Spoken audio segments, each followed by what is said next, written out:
Hi guys, Steve Girardi here. Welcome to Steve Strings. Today I have another review video for you.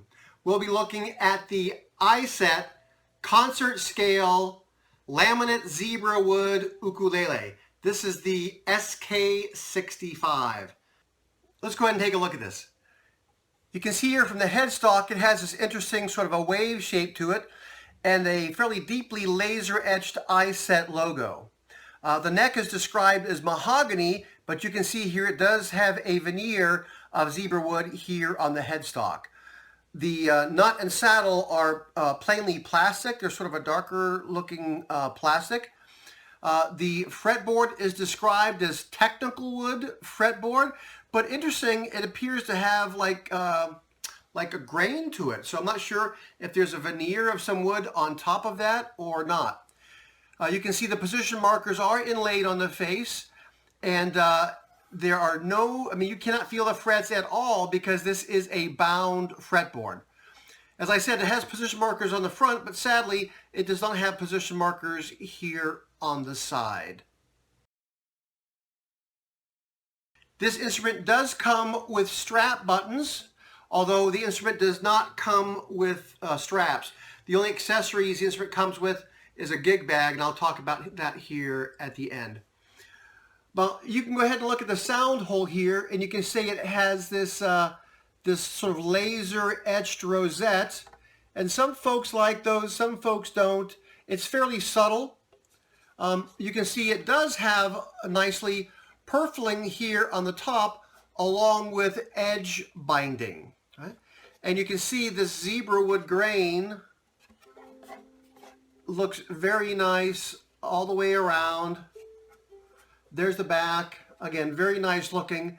And hopefully you can see from this that this has an arched back to it. From looking inside, there's no internal bracing on the back, and that's because this has an arch. And I've seen this arch on some other instruments, and usually they have a big boom that comes from them, and this one certainly does. You can see inside the logo there. It looks like it's laser etched onto a thin sheet of like a maple. I'm sorry, not a maple. It looks like it's laser etched to a thin sheet of like spruce veneer. From looking inside, you can see it does have notched kerfing, but you can see, looking through sound hole, the wood you're looking at on the inside is not zebrawood. It looks like it's a mahogany or a darker wood like that. And so it's just the outer layer on the back there that is zebrawood. But from looking at the sides, I'm not sure if you can see that or not, but you can see the zebrawood lines on the inside. They're not contiguous going all the way through to the outside, but so it looks like it is a laminate, but it appears to be zebrawood on both the top and the bottom of the sides. From looking at this bridge, you can see that the bridge is in fact wood. It's not described. It looks like it might be a rosewood or some dark wood because you can see the grain in it. And it does have these two little discs of, I presume to be mother of pearl set in there. They are slightly proud. Not that that bothers me, but they are slightly proud. I've looked this instrument all over, and I could only find two very, very minor finish flaws. And I mean very minor. In fact, you may not even see them. Here on the back, I'm going to point this out. I actually first noticed it because I felt it. Yeah, right here, there's like just a little wee, sort of a little glob of finish material, a little piece there. And right up here, another little wee glob that I can feel. But again, unless you get it in the absolute perfect light, you cannot see it. And while it is perceptible, you can feel it, it basically disappears. So I'm not holding that against this instrument because those were the only finish flaws I could find anywhere on this instrument. Now the strings that come with this are not described. They're unbranded strings. And I got this, just over a week ago, and I've been retuning this and retuning this and retuning this every day. And I've needed to because the strings have been stretching and stretching. Usually Aquila strings settle after a couple, 3 days. This one here has been taking longer to settle in. And I should say that the first day I had this, I did not like the sound of this, and it turns out that's because it was the strings not quite having settled in yet. As the days go by, I like the sound of this more and more, and I think that's because of the strings. Now, some folks prefer fluorocarbon strings, and I think that might be a good fit for this instrument. So this instrument is tuned standard tuning GCEA.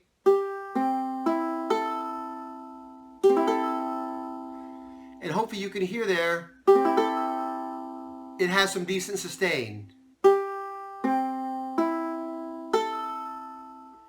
And it seems this particular instrument really likes the lows and the mids, the C and the E string. It likes those really seem to ring out longer.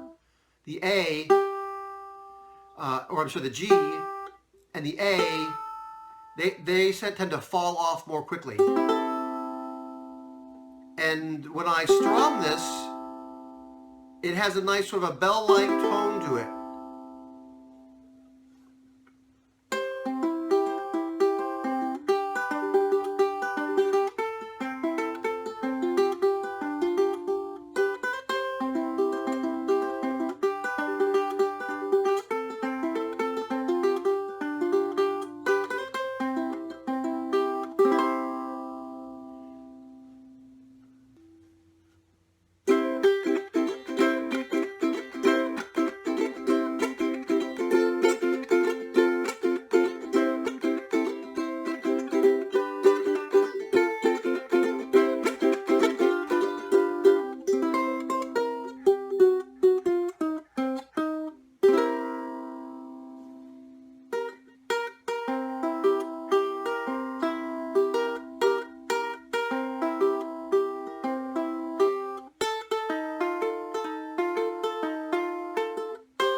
Hopefully you can hear that sustain ringing out there.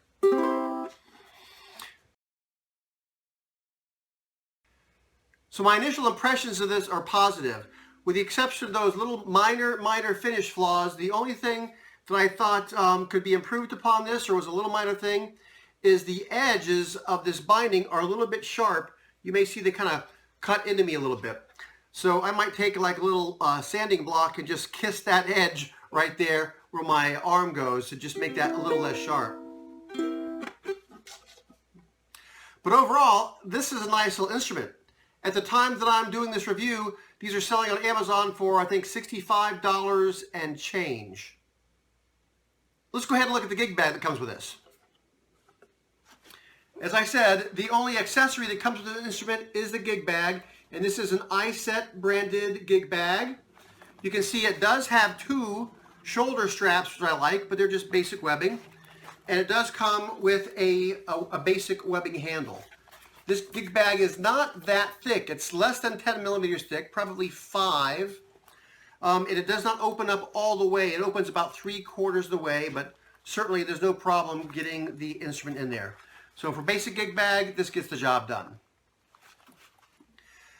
Now, one thing, I'm not too keen on the description of this on the Amazon page, is that they say that this is a 24-inch long instrument, and they suggest that's a positive thing for tone. But the reality is this has a 15-inch scale, which is the standard scale for a concert ukulele.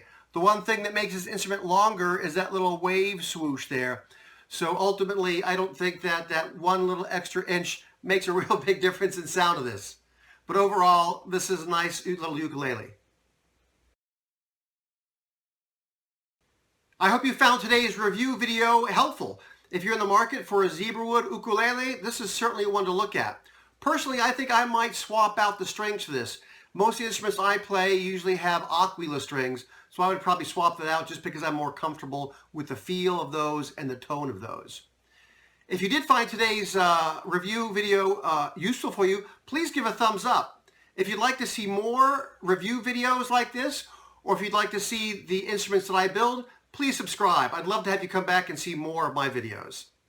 Thanks for watching.